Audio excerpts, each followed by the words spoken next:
going to be sharpening this today, and I have no idea what I'm doing. So this is the before.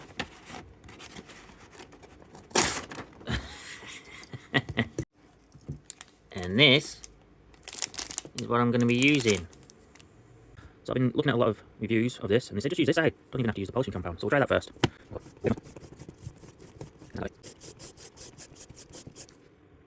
Yeah, it's working. It's getting sharper.